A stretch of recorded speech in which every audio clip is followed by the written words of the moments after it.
What's going on, everybody? Quarth here, and I'm back with another story time. My apologies for taking a break to recover my mental health, but without further ado, I'm not going to waste your time, so grab your AK-47 and your fucking armor plates like you're in Warzone, because we're going to be talking about the full story of Redeye Part 2, Revenge. Where we last left off in our story, Daniel McCroy, aka Redeye, killed a Imagine Order member Gunner, smeared his blood on his own mask, and called himself the Redeye. And with so much of artillery, he left to the first dimension, which is where we'll be picking up now.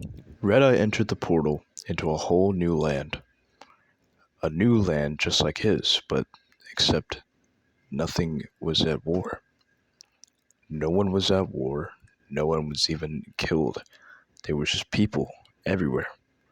People laughing, giggling, not even paying attention to him. But now it was time for him to get back to work on his revenge quest to kill the Imagined Order for good. Redeye's first stop was an Imagined Order compound in the snowy wastelands, where the Imagined Order had been using to drill oil for years, an oil refinery. When Redeye went in, he was merciless. He didn't care if they were begging for their lives. All he cared about was revenge for his fallen brothers and sisters in the Pantheon. So, he murdered everyone in that site and blew it up to smithereens with the C4 that he had in his pocket.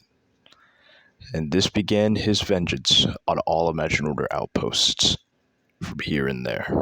He continued on more Imagined Order outposts, some in the desert, some in the snow, some in the plains, some in the swamps. He went to every Imagined Order outpost he could, until one day he saw one outpost in the desert. That was a big compound for one of their leaders, Dr. Sloan. And I knew this was his chance to finally get revenge. He rushed into himself, but little beknownst to him, the base was already taken over, and was taken down by a little group called the Republic. Redeye didn't care, though. He thought they were working for the Imagined Order, so he rushed in and attacked them. Spared no mercy. He even took down CR. Not killing him, but he took him down to at least his knees. But then, as Redeye was about to kill CR, Bunny and Maria finally got there for backup. Redeye noticed them both. Redeye took off his mask and stared Maria in the eyes. Maria, seeing Redeye's disformed face, was horrified. What did they do to her friend? Is the question that she had in mind. Redeye, almost in tears at this point, said nothing, but dropped his blade and ran away. Maria quickly chasing after him. When Redeye was at an edge of a cliff, about to jump off and commit suicide for the genocide that he'd done against Maria's own group, Maria got there and talked to Redeye. She explained to him on how the Republic was there to help take down the Imagined Order, and that she knew it wasn't his fault. How she knew that the Daniel McCroy that was still in there could still be right and still make things good. Redeye would then look at Maria with his own disfigured face. Now a little backstory on Redeye. Redeye would never speak as a child because he was always mute, considering on how he was suffering from clinical depression and suicidal thoughts. So he would never really speak.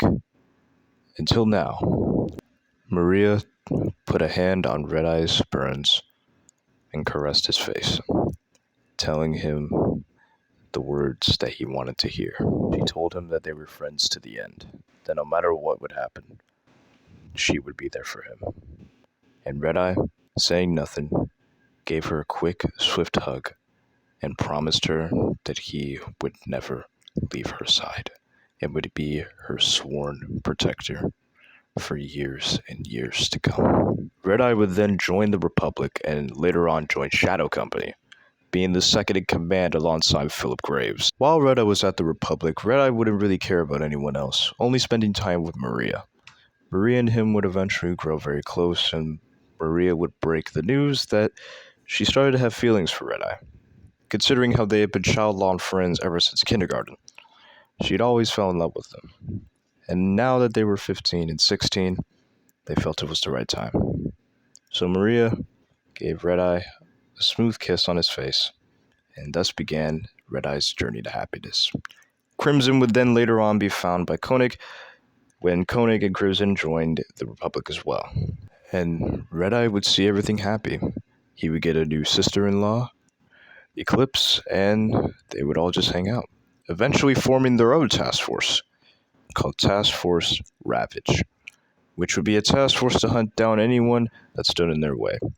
With Redeye in their second command and Eclipse in their first command, their journey next is yet unknown. And this concludes the story of Daniel Arthur McCroy, aka the Redeye. But there is still more to come in his story. His story isn't done. He's only yet a child. And still, there are many things in his life. Maybe even marrying Maria. But that's a story for another day. But yeah, guys, that's going to be it for this video. I hope you guys enjoyed. I know this series was shorter than the other one, but I figured it was very nice to have a good send-off to Red Eye's story. Red Eye's story isn't done, and honestly, I love playing the character, and fun fact, this is actually Bunny's favorite character in the Republic Saga back when I was in it, and it was her favorite character that I played. But anyway, that's going to be it for this video. Apologies for me taking a break from my mental health. I've been going through a lot of shit, and a friend of mine recently did something, well, almost did something that I didn't like. But thankfully, they're okay, and thankfully, I'm okay, and I'm in a better spot right now to make more YouTube videos. So expect some more videos coming soon in the following weeks. Maybe some more story times, and post in the comments if you guys want any more stories about the Republic, or even Lost Ronin, or any saga that I'm in. There's a bunch of stories that I haven't covered. CR's story, Eclipse's story, Maria's story, Crimson's story. So many stories that I haven't covered yet. So please let me know in the comments if you guys want any more stories. And also like the video because it really helps me out a lot and it shows that you guys really want these. And if you're new here, also subscribe. I really asked to subscribe, I know, but if you like the content, you can subscribe. You know you can. It's right there. You can push the subscribe button. But anyway, guys, that's gonna be it for me. This is Quarth Ordained in Real Life, and I love y'all so much. Thank you so much for all the support, and I'll see you guys next time. Peace.